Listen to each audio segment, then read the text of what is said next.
দেশবাসীকে এই গ্রাফিতিগুলোর মাধ্যমে আমরা জানাতে চাচ্ছি যে জাগো, যদি তরুণরাই জাগে তবেই দেশ আগাবে। শুধু বিপ্লব বললে মারামারি কাটাকাটি এমন না, আর্ট দিয়েও বিপ্লব হয়, শিল্প বিপ্লব।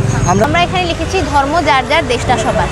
চাকমা আমাদেরকে বলেছিল যে সমতলের মানুষদের উপরও একদিন এই অত্যাচারগুলো, নিপীড়নগুলো নেমে আসবে।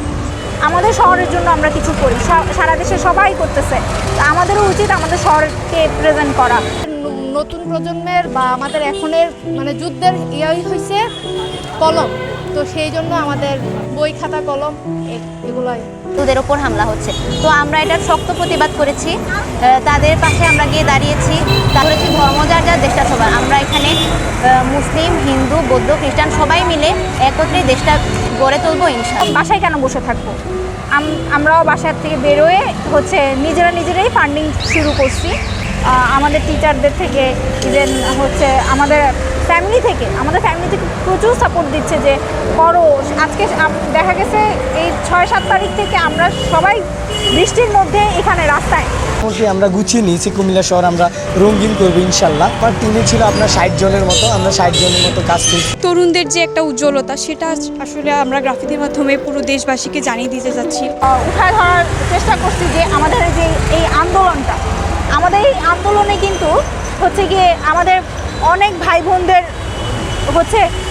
যারা বেঁচে আছে অনেক কিন্তু এখনও হাসপাতালে ঢুকে মরতেছে, তাই না? এখানে আমরা কল্পনা চাকমাকে এঁকেছি, কারণ কল্পনা চাকমা 1996 সালে সে আদিবাসীদের অধিকার রক্ষার জন্য সে একটা সংস্থা গড়ে তুলে এবং ওই সংস্থার সে প্রেসিডেন্ট ছিল। কিন্তু আমাদের স্বৈরাচার প্রধানমন্ত্রী শেখ হাসিনা তখন ক্ষমতায় থাকাকালে তাকে তৎকালীন লেফটেন্যান্ট জেনারেলকে ধারা এই কল্পনা চাকমাকে গুম করে ফেলে এবং পাহাড়ি মানুষদের যে অধিকারের কথা, এগুলো অনেক দিন আমরা শুনতে পারিনি, আমাদের দ্বারগোড়ায় পৌঁছায়নি। কারণ ওখানে যেই মানুষটাই তাদের অধিকার নিয়ে আওয়াজ তুলতো, ওদেরকে গুম করে ফেলা হয়েছে বা ওদেরকে মেরে ফেলা হয়েছে। আমরা কিন্তু এখনও জানি না কল্পনা চাকমা কোথায়। ইভেন এত শহীদ হয়েছে, কয়েকদিন পরে কিন্তু আমরা ভুলে যাব জুলাই মাসটা এই দেয়ালটায়। অ্যান্ড এই একটা দেয়াল যেটা আমাদের বাংলাদেশের সিম্বলগুলো, একটা বাচ্চা যাতে আমার ম্যাপটা চিনে যে আমার সীমানা কতটুকু, সে যাতে এটা নিয়ে সচেতন হয় যে আমার দেশের সীমানা কতটুকু। যারা আসে আমরা জোর করি না, যে উইলিংলি কাজ করলে আমরা মনে করি যে ব্যক্তি স্বাধীনতা প্রয়োজন। আপনি আসবেন, কাজ করবেন, চলে যাবেন, আমরা যদি ইচ্ছে হয় করবেন, না করলে নেই। আমরা ব্যক্তি স্বাধীনতা বিশ্বাস করি। স্টুডেন্ট হিসেবে দেশের প্রতি কিছু দায়িত্ব আছে, সেগুলো পালন করার চেষ্টা করছি। আজকে গ্রাফিতি করে অনেক ভালো লাগছে।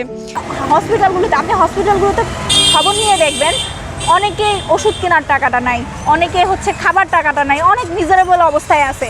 এই আন্দোলনে কিন্তু অনেক মানুষ অনেকভাবে ইনজুর্ড হয়েছে। হ্যাঁ, তো আমাদের যে ফান্ডটা, ওই ফান্ডটা থেকে আমাদের আছে যে ওখানে টাকা পয়সা দেওয়া। হ্যাঁ,